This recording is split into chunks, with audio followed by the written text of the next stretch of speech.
विश्वरत्न महामानव डॉक्टर बाबासाहेब आंबेडकर यांची 134वी जयंती खोपरी शहरामध्ये मोठ्या उत्साहात साजरी। भारतीय राज्यघटनेचे शिल्पकार भारतरत्न डॉक्टर बाबासाहेब आंबेडकर यांची आज 134वी जयंती हुपरी गावात मोठ्या उत्साहात साजरी करण्यात आली। डॉक्टर बाबासाहेब आंबेडकर हे एक थोर विचारक, समाजसुधारक, स्वतंत्र भारताचे पहिले कायदामंत्री असे अनेक ख्यातीप्राप्त डॉक्टर बाबासाहेब आंबेडकर यांच्या जयंतीनिमित्त खोपरी शहरामध्ये आज भारतीय संविधानाची प्रतिकृती तयार करण्यात आली होती। ही प्रतिकृती आजच्या जयंतीचे प्रमुख आकर्षण केंद्र होते। खोपरी शहरामध्ये डॉक्टर बाबासाहेब आंबेडकर यांची जयंती उत्साहात संपन्न झाली।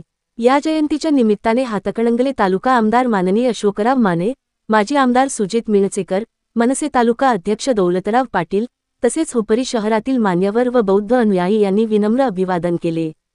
सकाळी 10 वाजता विश्वरत्न महामानव डॉक्टर बाबासाहेब आंबेडकर यांना अभिवादन करून पुतळा परिसरातून छत्रपती शिवाजी महाराज मूर्तीपासून शिवाजीनगर, शाहूनगर, वेताळ चौक, इंग्रोळे कॉर्नर, महावीर नगर, जुना बस स्टॉप, चटणीस चौक, विठ्ठल चौक मार्गे सिद्धार्थनगर या ठिकाणी विश्वरत्न महामानव डॉक्टर बाबासाहेब आंबेडकर यांची भव्य अशी जयंती मिरवणूक काढून बौद्ध अनुयायी यांनी या जयंतीस हजारोच्या संख्येने उपस्थिती दाखवून चांगला प्रतिसाद दिला।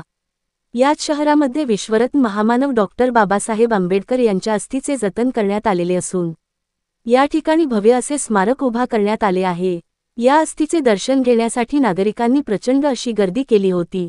या भव्य असे मिरवणुकीमध्ये हुपरी शहरामधील प्रतिष्ठित मान्यवर, नागरिक, बौद्ध अनुयायी, माजी सरपंच मंगलराव माळगे साहेब, माजी जिल्हा परिषद सदस्य किरण कांबळे साहेब, अमित गाठ, अण्णासाहेब शेंडुरे, नगरसेवक दौलतराव पाटील, उपनगराध्यक्ष जयकुमार माळगे, नगरसेवक रफिक मुल्ला, नगरसेवक सूरज बेडगे, नगरसेवक डॉ स्वप्नील हुपरीकर, नगरसेवक अमेय जाधव यांच्यासह नागरिक मोठ्या संख्येने उपस्थितीत होते। यावेळी होते जनसामान्यांचा प्रहार न्यूजसाठी शहाबुद्दीन गुरुभाई हुपरी।